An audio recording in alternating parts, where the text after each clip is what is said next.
Details లోకి వెళ్తే సారా సేసా నుంచి పార్లమెంటుకు ఎగబాకిన CM Ramesh, YSRCP parliament incharge order Kishore Kumar ఆరోపణలు.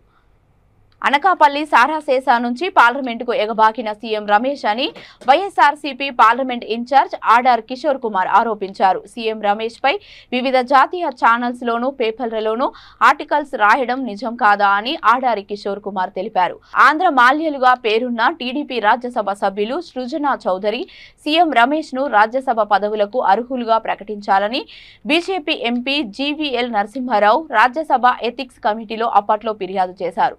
టీడీపీ రాజ్యసభలో ఉన్నప్పుడు సీఎం రమేష్ ప్రధానమంత్రి మోడీని దుష్పలాడిన మాటలు ఆడియో ద్వారా వినిపించారు.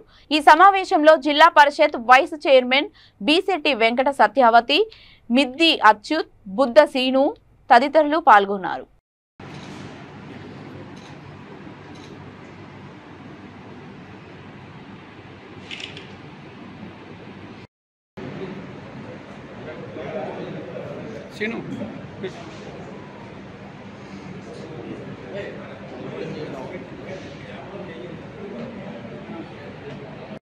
నశించాలి నశించాలి నశించాలి నశించాలి అనకాపల్లిలో కడప ఫ్యాక్షన్ రాజకీయాలు నశించాలి నశించాలి నశించాలి నశించాలి say no to non locals say no to non locals say no to non locals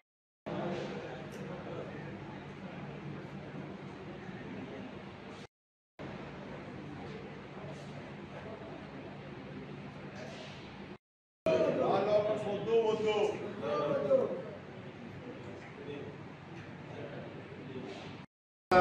రాజకీయాలలో పెను దుమారం సృష్టిస్తున్నటువంటి అంశం.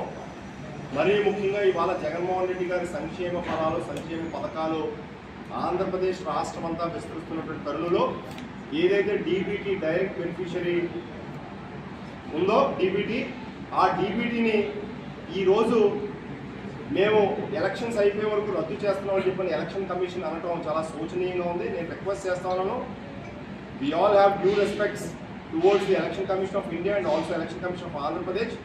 సార్, గత 40 సంవత్సరాల నుంచి ఎన్నికలలో పోటీ చేసినటువంటి అభ్యర్థులు ఆయా పార్టీలు ఆయాచితంగా కేవలం ఎన్నికల ముందు మాత్రమే ప్రవేశపెట్టినటువంటి, గతంలో తెలుగుదేశం పార్టీ ప్రవేశపెట్టినటువంటి పసుపు కుంకుమ పథకం కూడా ఎన్నికల ముందు 20 రోజులు మాత్రమే ఇవ్వడం జరిగింది.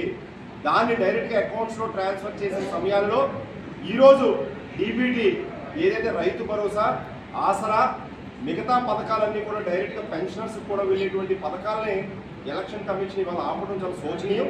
ఇది ప్రజలందరూ కూడా ఎక్కడ పడితే అక్కడ డిస్కషన్ చేస్తున్నారు కనుక మీరు ప్రజలకి చెప్పాల్సిన అవసరం ఎంతైనా ఉందని చెప్పి నేను ఎలక్షన్ కమిషన్ని నేను అడుగుతా ఉన్నాను మీడియా ప్రతినిధుల ద్వారా.